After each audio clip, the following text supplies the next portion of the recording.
main topics within talent retention, right? So, talent retention, there's a lot of different topics, right? So of course, when TalentKraft works with our clients on engagement and retention, all these different things are interrelated. Today, I wanted to focus on two non-financial aspects of comp and ben, right? So I think we talked a bit about starting salaries and how these can compete with other industries, but there are also non-financial aspects that can help to attract and retain talent.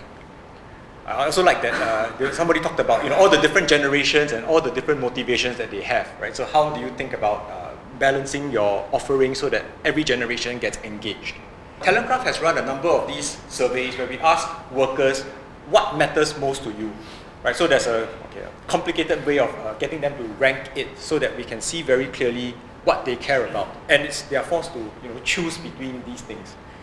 Competitive basic salary, not a big surprise. No matter almost every company, every organization, that's number one.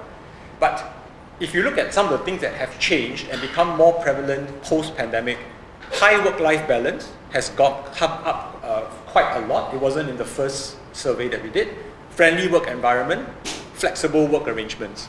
Right, so that kind of work-life balance and flexible work arrangements are very high on the list. Then recognizing performance, respect for people, support for self-improvement. These are some of the other things that consistently come up in the top 8 motivators for companies. Let me talk about two things within this area. One is work-life balance, specifically flexible work arrangements. Right, so it will help you to attract and retain talent, partly because it is becoming more and more important for many people in the workforce.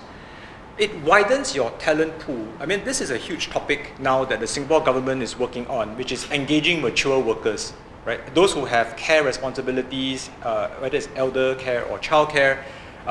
The flexibility in the work arrangements allows them to be part of your workforce, where if you were doing the rigid 8:30 to 5:30 in the office, they might not be able to, right? And it also improves employee engagement. So surveys will show you that less absenteeism, better morale, better productivity. I know there's a bit of a Singaporean mindset that if I don't see you in the office, you are not doing work. I think if people have their tasks well defined and everything is clear what they need to do by when, they can be very productive. On career growth, I think one of the interesting things that we've started to see a lot more in the last 2 or 3 years is people talking about mentorship, coaching, career guidance, right? So mentorship can be internal or external. So you can hire professional mentors, or the seniors in the organization can mentor the juniors, right? So it doesn't have to be very expensive, very time consuming. Could be once a month, once a quarter even. And the mentors often work with the mentees to identify areas for improvement, offer their insights, also help them to build network, right, within the company, but maybe even more broadly across the industry.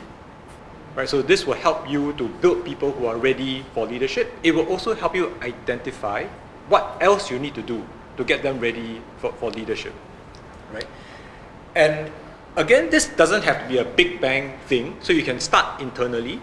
Right? Identify which of your senior managers are suitable to be mentors. Not everybody is suited to be a mentor, or not everybody can mentor anybody. You know what I'm saying? Like different people get along better, maybe similar life experiences that will make them better mentors. So figure out who could be, and then start small and scale as you succeed. So it doesn't have to be all or nothing.